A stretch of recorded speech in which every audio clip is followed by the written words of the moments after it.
Be me, Daniel. 26, freelance storyboard artist for local commercials, mostly drawing awful car dealership mascots, living in a cramped townhouse that smells faintly of old wood. For 2 years, my life has been a quiet, padded room, because 3 years ago I met Monique. Monique was not a hurricane. Hurricanes are loud and obvious, and you can board up the windows. Monique was black mold. She just quietly ruined the foundation while pretending to be an air purifier.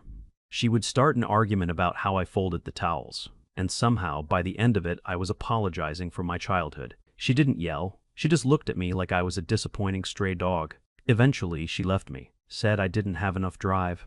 She moved in with a guy named Sebastian, who sold metabolic coaching on Instagram. He wore a lot of tank tops and yelled at his phone camera in his car. I didn't fight it. I was so tired, my bones felt hollow.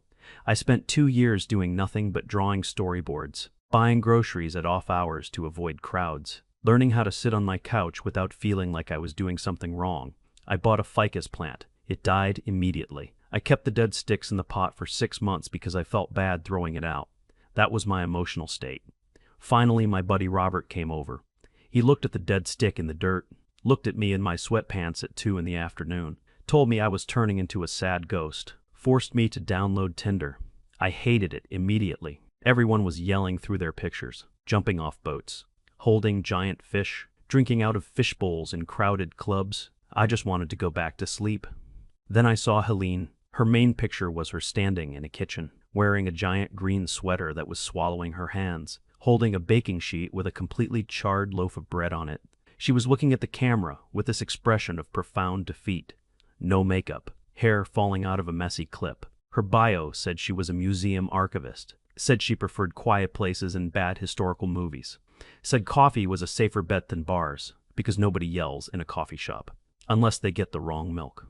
I swiped right. My phone buzzed immediately. We matched.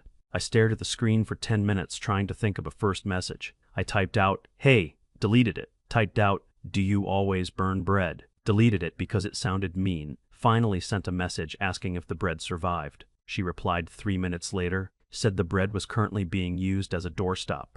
We talked for 2 weeks. No games. No weird waiting periods between texts. Just long, rambling paragraphs about how terrible modern couches are, how grocery store tomatoes taste like wet paper, how the local news anchors always look like they're being held hostage. She was funny, but in a really tired way, like someone who just wanted to sit down.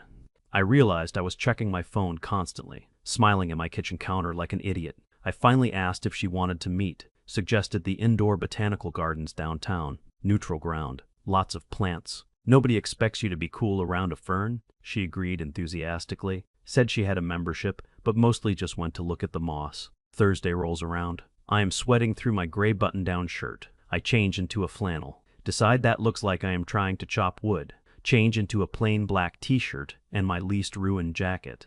Drive my ancient Subaru out back to the gardens. The passenger door is permanently jammed. I have to park 3 blocks away because the lot is full of school buses. Walk in the miserable drizzle to the main entrance. She is already there, standing near the ticket booth. She looks exactly like her pictures. Petite, thick-framed glasses slipping down her nose, wearing a brown cardigan over a faded band shirt. She waves at me awkwardly, almost drops her phone. I walk over and say, "Hey, you're Helene." She says yes, and I am mostly dry. We stare at each other for a second. I say, "I'm Daniel." She smiles, and it reaches her eyes. It's a nice smile. We walk to the ticket counter. The guy behind the glass looks like he hates leaves. I ask for 1 adult ticket. She tries to hand him her membership card. She drops the card. It slides under the little glass partition gap. The guy stares at it. She stares at it. I reach my fingers under the glass and try to pinch it. I can't reach. Helene apologizes to the guy. The guy slowly slides it back with a pen. We walk into the tropical dome. It is instantly 90 degrees and 80% humidity. My glasses fog up completely. I take them off and wipe them on my shirt. She laughs quietly. We start walking down the winding dirt path, surrounded by giant, monstrous palm trees and orchids. It smells like wet dirt and old water. It's strangely comforting. We talk about her job. She works in the basement of the Historical Society, cataloging old letters and terrible diary entries from the 1800s. She tells me about a guy from 1840 who wrote 30 pages about his neighbor's ugly horse. I tell her about my storyboard job, how I have to draw local lawyers looking powerful in front of fake courthouses. She snorts. We dodge a group of screaming toddlers on a field trip. We find a quiet bench near a waterfall feature. The water sounds nice. I feel my shoulders drop for the first time in weeks. I am not worried about saying the wrong thing. She's picking at a loose thread on her cardigan. We start talking about the upcoming holidays. Thanksgiving is a month away. I say I usually just make a small turkey breast and watch football alone. She sighs heavily, adjusts her glasses, says she dreads the holidays. Says her extended family is completely exhausting. She says everyone is always shouting over each other. But there is one cousin who is the absolute worst. She says this cousin turns every single family gathering into a one-woman play, where she is both the victim and the hero. I smile a little bit. I say I totally get it. I say I dated someone exactly like that. Someone who could make a dropped fork feel like a personal attack on her soul. Helene shakes her head, says her cousin is next level. Says her cousin once faked a severe peanut allergy because she was mad at a waiter. My brain stops, just a complete hard stop, like someone pulled the plug on a television. I look at her. The sound of the indoor waterfall suddenly seems incredibly loud. I swallow hard. My mouth is completely dry. I say carefully, "Was this at an Italian place on 4th Street?" Helene freezes. Her hand is still holding the loose thread on her sweater. She looks at me. Her eyes are wide. She says yes, very slowly. I feel a cold sweat breaking out on the back of my neck. I say, did she claim her throat was closing up? Did she demand the manager, but somehow miraculously recover the exact second they comped a $90 bottle of wine? Helene is staring at me like I just told her the exact date of her death. She drops the thread. She whispers, "Oh my God." She says, "You're Daniel." She says, "You're the guy who used to draw the little cartoons on her lunch bags." I stare at the dirt path. I say, "And your cousin, the one who makes everyone miserable, is Monique." We sit there on the wooden bench, two people in a fake jungle sweating in our winter clothes. The silence stretches out for what feels like an hour. A woman walks by pushing a stroller and glares at us for being in the way. Neither of us notices. Helene puts her face in her hands. She mutters, "Oh, this is terrible. This is the worst thing that has ever happened in a greenhouse. I don't know what to do. My instinct is to run. My instinct is to sprint out of the botanical gardens, get in my Subaru with the jammed door, drive to another state, change my name to Craig and become a night watchman." But I look at her. She looks so completely mortified. She looks up from her hands. Her face is flushed. She says, "I am so incredibly sorry, Daniel." She says, "If I had any idea, I swear I wouldn't have matched with you. I wouldn't have brought you here." She starts rambling, saying she can just leave, saying she'll cover the ticket. She starts digging in her purse for her wallet. She looks panicked. I reach out and gently touch her wrist. She stops digging. I say, "Don't apologize." I say Monique never talked about her family. She just vaguely mentioned having a cousin who was boring because she liked books. Helene lets out a sharp, loud snort. She covers her mouth. She says, "Yep, that sounds exactly like her." She says boring is Monique's favorite word for anyone who doesn't worship her. We sit back against the bench. The panic in my chest starts to subside, replaced by this bizarre, surreal feeling, like finding out you and a stranger survived the same specific plane crash. Helene looks at the waterfall. She says quietly, "She bragged about you, you know. She talked about how much you did for her, how you paid for almost everything, how easy it was to get you to change your plans if she just sighed loudly enough. She said it like it was a skill she had mastered." My stomach twists. It hurts to hear, but it also feels like a massive weight lifting off my ribs. I wasn't crazy. I wasn't making it up. Someone else saw it. Her own family saw it. I look at Helene. I say she told me I was suffocating her because I asked her to text me when she got home late.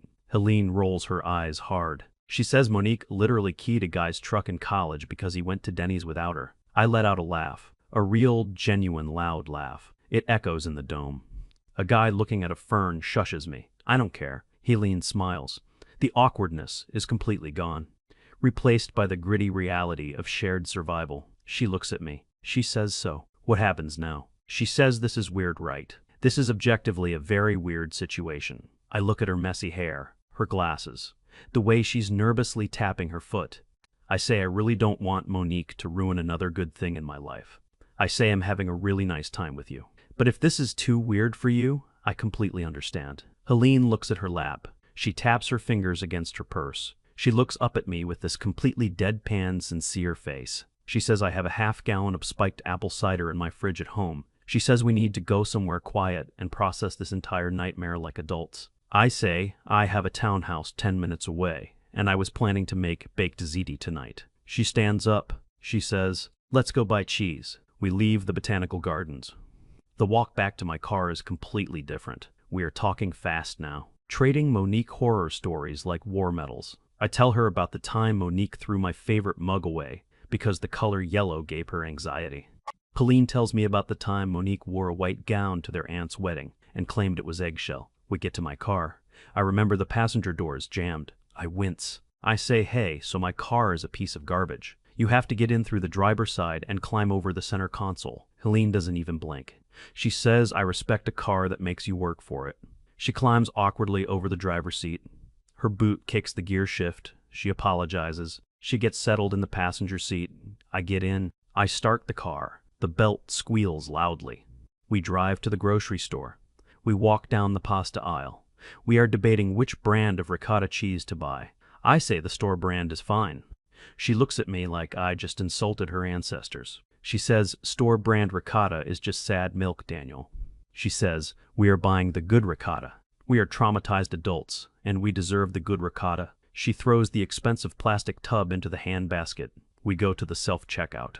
I scan the ziti. I scan the cheese. I scan the crushed tomatoes. The machine yells at me, says unexpected item in the bagging area. I stare at it. Helene says the machine knows about Monique. The machine is judging us. The tired teenager working the self-checkout lane shambles over. He scans his little barcode badge. He doesn't say a word. He walks away. We bag our stuff. We drive back to my townhouse. I unlock the front door. I am suddenly hyper-aware of my living space. It is very clean but very sparse. My dead ficus is still in the corner. Helene takes off her coat. She looks at the dead sticks in the dirt. She points at it. She says, "What is his name?" I say he doesn't have a name. He's been dead since March. She nods solemnly. She says he fought bravely. We go into the kitchen. I pull out the cutting board. She insists on chopping the onions. She says chopping onions is good for aggressive feelings. We stand shoulder to shoulder in my narrow kitchen. I am boiling the water. She is chopping. Her eyes are watering furiously from the onions. She keeps wiping her face with the back of her sleeve. She looks like a raccoon. We are laughing about a time Monique tried to start a podcast about authenticity. I tell her Monique bought $300 worth of microphones and recorded one episode where she mostly complained about traffic. Helene is laughing so hard she has to put the knife down. She says the podcast was called Speaking My Truth. I say I know I was the one who had to design the logo. She covers her face and groans. The water boils over. It sizzles loudly on the electric burner. I panic and grab a dish towel. I try to move the pot. I knock over a plastic cup of water on the counter. It spills everywhere. It drips down the cabinets. I am frantically wiping it up. I say I am so sorry. I am an idiot. I am usually completely capable of boiling water. Helene just grabs paper towels and starts helping me wipe the floor. She is on her hands and knees in my kitchen laughing. She says, "Daniel, it is literally just water." She says you don't have to apologize for spilling water. I freeze, holding a wet paper towel. I realize I had entirely tensed up. I was expecting her to sigh loudly. I was expecting her to roll her eyes and say I ruined the evening, but she didn't. She just helped me clean it up. She stands up and throws the wet towels in the trash. She looks at me. She says, "Hey." I look at her. She says, "You're safe here." She says it as a joke, but her voice is soft. I swallow the lump in my throat. I say I know. We finish making the ziti. I pull the heavy glass casserole dish out of the oven. It smells amazing. The cheese is perfectly browned on top. She says, "See, this is what happens when you respect the ricotta." I grab 2 plates. We sit on the couch. The couch is small. There is a weird gap between the cushions that swallows remotes. She sits on one side. I sit on the other. We put on a terrible action movie from the 90s. The one where the guy has to disarm a bomb on a bus. We eat the ziti. It is actually incredible. We talk over the entire movie. We point out plot holes. We talk about how the main character's haircut makes no sense. At some point, I realize we haven't mentioned Monique in 2 hours. The ghost is gone. The room just feels like a room. Helene finishes her plate. She sets it on the coffee table next to a stack of old mail. She pulls her knees up to her chest. She yawns. It is almost 11 p.m. She says she should probably call an Uber. She says her car is still at the botanical gardens. I say I can drive you back to your car. She looks out the window. It is pouring rain now. Thick, heavy sheets of rain slapping the glass. She groans. She says, I really don't want to climb back through your car window in the rain. I laugh. I say you can stay if you want. I say I have a spare bedroom that is currently storing a broken printer and some cardboard boxes. But the couch pulls out into a bed. I say I am not trying to be weird. I say I just don't want you to be miserable in the rain. She looks at me. She looks at the rain. She smiles. She says I would love to sleep on your weird couch. I get up and get blankets. I bring out a heavy quilt my mom made. I bring out 2 flat pillows. I hand her one of my old college t-shirts to sleep in. She goes to the bathroom to change. I stand in the living room feeling completely overwhelmed. In a good way. In a way I haven't felt in years. She comes out wearing the shirt. It hangs down to her knees. She looks ridiculous. She looks beautiful. She sits on the edge of the pull-out bed. I am standing near the kitchen island. I am rambling about something stupid. I am talking about how the city is supposed to fix the potholes on my street. I realize I am talking too much. I realize I am just staring at her. She looks up at me. She says, "You're staring, Daniel." I say, I know I'm sorry. I say, I just can't believe today actually happened. She pats the spot next to her on the mattress. I walk over and sit down. The springs creak loudly. We are sitting very close. I can smell her shampoo. It smells like green apples. She turns her head. She looks at me without the sarcastic shield. She leans in. She kisses me. It is not a messy, desperate movie kiss. It is slow. It is careful. It is completely sure of itself. She pulls back a few inches. She smiles. She says, I'm really glad I burned that bread. I laugh against her forehead. I say me too. I tell her goodnight. I go into my bedroom. I leave the door cracked open. I lie in my bed staring at the ceiling. I hear her shifting on the squeaky couch. I hear the rain outside. I feel completely at peace. I fall asleep. I wake up suddenly. My room is dark. I look at my alarm clock. It is 2:30 in the morning. My phone is vibrating on the nightstand. It is rattling against a half-empty water glass. I roll over groggily. I grab the phone. The screen brightness burns my retinas. I squint at it. It is a text message. The name at the top says Monique. My blood instantly turns to ice. My heart starts hammering against my ribs. I haven't seen that name on my phone in 2 years. I open the message. It says, Hey Daniel, I know it's been a really long time. Sebastian and I broke up. He was too obsessed with his macros. I was remembering how you always made sure my car had gas. You always made me feel safe. I miss that. Call me tomorrow? I stare at the words. I read them 3 times. I can hear her voice in my head, that soft, manipulating tone she used when she wanted something. 2 years ago, this text would have destroyed me. 2 years ago, I would have thrown up in the bathroom sink. I would have agonized over a reply for 4 hours. I look toward my bedroom door. I look at the crack of light coming from the street lamp outside. I can hear the quiet, steady sound of Helene breathing in the living room. Helene is asleep on my terrible couch wearing my old shirt. Helene helped me wipe up spilled water without making me feel stupid. I look back at the phone. I do not feel sick. I do not feel panicked. I feel absolutely nothing for Monique. It is just words on a screen. I tap her name. I scroll down. I hit block contact. The phone asks if I am sure. I hit yes. I put the phone face down on the nightstand. I lie back on my pillows. I pull the blanket up. I close my eyes. I go right back to sleep. The next morning I wake up at 7. The smell of coffee is drifting into my room. I put on sweatpants and walk out. Helene is in the kitchen. She is wearing her jeans and my t-shirt. She is pouring coffee into a mug that says, World's Okayest Brother. She looks over and smiles. She says, Morning. She says I had to dig through your cabinets to find the coffee filters. She says you have 4 jars of garlic powder. Why do you have 4 jars? I rub my eyes. I say I keep forgetting I have it when I go to the store. She shakes her head. She hands me a mug. She says, I have to go to work. She says the Historical Society waits for no man. She says, I ordered an Uber. It will be here in 5 minutes. I say, I can drive you to your car later. She says, deal. She grabs her purse. She puts on her shoes. She stands at the door. She looks suddenly nervous again. She says she says this was really great. She says despite the massive family trauma revelation. I walk over to the door. I say it was the best date I've ever been on. She blushes. She leans up and kisses me quickly. She says I will text you. She walks out the door. She gets in the Uber. I lock the door. I turn around. I see her brown cardigan sitting on the arm of the couch. She left her sweater. I walk over and pick it up. It smells like her. I smile.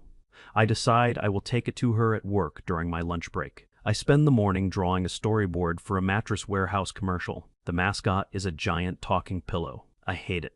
Noon rolls around. I grab the cardigan. I drive the Subaru to the museum. It is an old stone building downtown. Huge pillars. Looks like a bank that would foreclose on a widow. I walk inside. The lobby echoes loudly. There is a giant desk with a security guard. He looks like he is 100 years old. He is reading a newspaper. I walk up. I say hi. I'm looking for Helene. She works in the archives. He slowly lowers the newspaper. He stares at me. He says, "Do you have an appointment?" I say no, I'm just bringing her sweater. She left it at my place. I immediately realize how that sounds. The guard raises an eyebrow. He says the archives are a restricted access. I say, can you just call down there and tell her Daniel is here? He sighs loudly.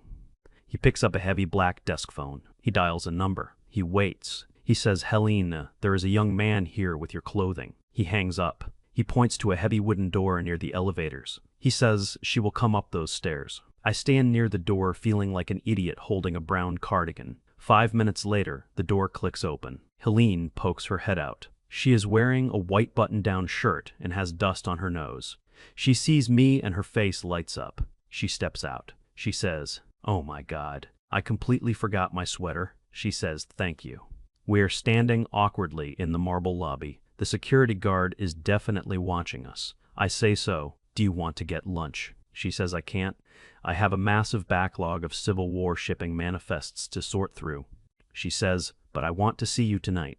I say, "Okay, I can come over to your place." She suddenly looks panicked. She says, Actually my place is a disaster." She says my pipes burst last week, and my kitchen is currently covered in plastic tarps. She says, "Can we just go back to your place?" I say, "Yeah, absolutely, we can get takeout." She smiles. She says, "Perfect. I will see you at 6. She goes back down the stairs. I walk out to my car. I feel incredibly happy. I drive home. I check my mail. There is a weird official-looking envelope from the County Utility Division. I open it while walking up my steps. It is a notice of unpaid water and sewage bills. It is for my old apartment. The apartment I shared with Monique 2 years ago. The total is $480. The letter says the account is still in my name. It says if it is not paid within 5 days, it will be sent to collections and impact my credit. I stop on the steps. I stare at the paper. I remember moving out. I remember telling Monique she needed to switch the utilities to her name since she was staying. She said she would handle it. She said I was stressing her out by nagging her about paperwork. She obviously never handled it. She let it rack up and then probably moved out to live with the macro guy. I feel a spike of absolute rage. I go inside. I sit at my kitchen island. I dial the county utility number. I sit on hold for 45 minutes listening to terrible jazz music. Finally, a woman answers. She sounds exhausted. I explain the situation. I say I haven't lived there in 2 years. I can prove it. She says, "Sir, the account is in your name." She says it doesn't matter who physically flushed the toilet. She says, "If your name is on the account, you owe the money." I say, "But my ex was supposed to transfer it." The woman sighs. She says, "Sir, we do not adjudicate relationship disputes." She says, "You have to come down to the county office in person to file a dispute form." She says, "We are open until 4 p.m. I hang up. I scream into a pillow. It is 2 p.m. I grab my keys. I run out to my car. I turn the key. The Subaru clicks loudly. It does not start. I try again. Click, click. The battery is completely dead. I left a dome light on last night when we got out in the rain. I rest my forehead on the steering wheel. I want to cry. My phone buzzes. It is Helene. She says, "Hey, the archives flooded slightly, so they sent us home early. You want me to come over now?" I text her back. I say my car is dead, and I have an emergency utility bill situation from my horrible past that is about to ruin my credit. I hit send. I instantly regret it. I sound like a chaotic mess. I sound like a liability. My phone rings. It is Helene. I answer it. I say, "I am so sorry. I am a disaster. You should run away." She says, "Where do you need to go?" I say the county building downtown. She says, "I am in my car. I will be there in 10 minutes. She hangs up. 10 minutes later, a tiny blue hatchback pulls into my driveway. I run out with my folder of mail. I get in the passenger seat. She says, "Buckle up. We are doing admin." She drives aggressively. She cuts off a city bus. She says, "Nobody respects a hatchback. You have to take the space." We get to the county building. We find parking in a gloomy concrete garage. We walk into the building. It smells like floor wax and despair. There are fluorescent lights buzzing loudly. We pull a paper ticket from a red dispenser. My number is 84. The digital sign on the wall says, "Currently serving 41. We sit in hard plastic orange chairs bolted to the floor. I hold the folder in my lap. I look at the floor. I say, "I am incredibly embarrassed that you are here right now." I say, "We have known each other for exactly 1 day, and I am dragging you to municipal purgatory." I say because my ex-girlfriend, who is your cousin, didn't pay her water bill. Helene looks at me. She shifts in her plastic chair. She bumps her shoulder against mine. She says, "Daniel." She says, "Yesterday I told you my cousin faked a peanut allergy to get free wine." She says, "Today you are dealing with her financial fallout." She says, "We are bonded in blood and unpaid sewage fees." She says, "Plus, I brought snacks." She opens her purse and pulls out a crushed bag of pretzels. We sit there for 2 hours. We eat dry pretzels. We watch miserable people argue with clerks behind thick plexiglass. We play a game where we guess what utility everyone is there for. She says the guy in the camel jacket is definitely here for a trash violation. I say no. He looks like an illegal burn pile guy. We laugh quietly.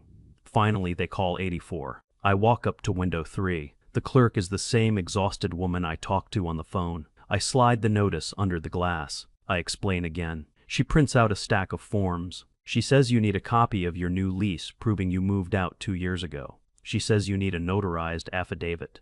She says, "And you still have to pay the late fee today, or it goes to collections at midnight." I feel completely defeated. I pull out my credit card. I pay the $50 late fee to buy myself time. I take the huge stack of complicated forms. I walk away from the window feeling like I lost a fight. Helene is waiting by the door. She sees my face. She links her arm through mine.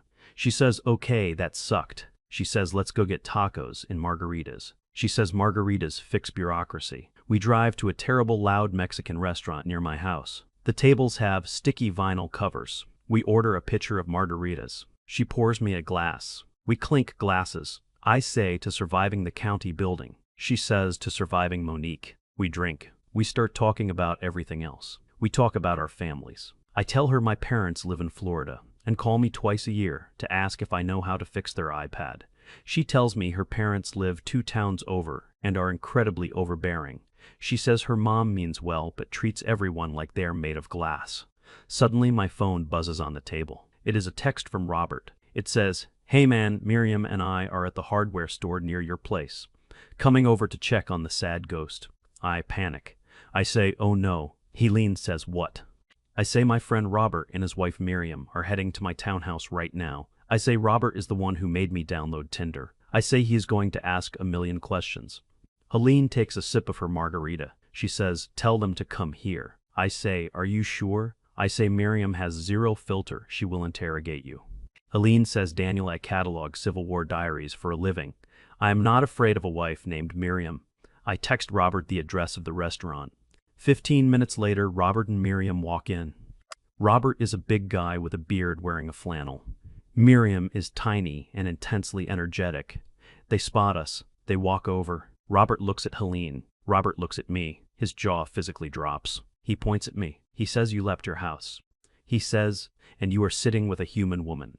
He says, "Who are you and what have you done with Daniel?" I say, "Sit down, Robert." Miriam aggressively slides into the booth next to Helene. Miriam immediately says, "Hi, I'm Miriam. Daniel is a very good boy, but he has been sad for a long time. Are you a nice person?" Robert groans and says, "Miriam, Jesus." Helene doesn't flinch. Helene says, "Hi Miriam, I'm Helene. I am a relatively nice person and I just helped Daniel navigate the county utility department." Miriam's eyes go wide. She says, "You did government paperwork with him on the second date." She says, "Robert, we need to buy them another pitcher." The night gets loud. Robert asks how we met. I say Tinder. Miriam asks what Helene does. Helene says archivist. Robert asks if we have any weird connections. I freeze. Helene freezes. We have not discussed how to handle the Monique information with other people. Robert and Miriam knew Monique. Robert and Miriam actively hated Monique. Miriam once threatened to throw Monique's phone in a river at a barbecue. I look at Helene. Helene looks at me. She gives me a tiny nod. I take a deep breath. I say so. I say there is a funny story about that. I explain the botanical garden. I explain the cousin conversation. I explain the reveal. Robert is sitting perfectly still holding a tortilla chip halfway to his mouth. Miriam has her hands clapped over her mouth. Robert gently sets the chip down. He says, wait. He says, wait a minute. He says you matched with the final boss's blood relative. I say yes. Miriam slams her hands on the table. She yells. I knew she had a family of victims. She grabs Helene's hand. She says, did she steal your clothes? Helene says she stole my prom dress and ruined the zipper. Miriam yells, I knew it. Miriam knocks over her water glass. Water goes everywhere. Robert starts throwing napkins at it. I start throwing napkins at it.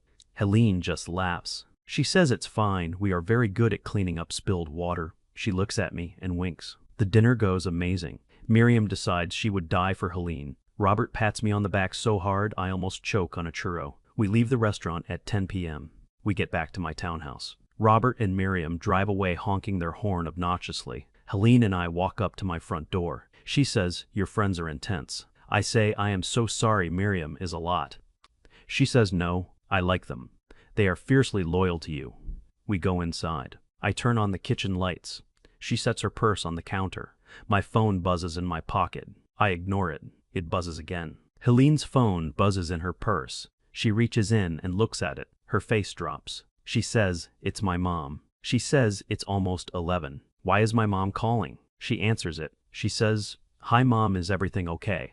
I am standing near the sink listening. I hear a faint, shrill voice coming through the phone speaker. Helene pulls the phone away from her ear. She hits the speaker button. Her mom's voice fills my kitchen. Her mom is saying, Helene, what on earth is going on?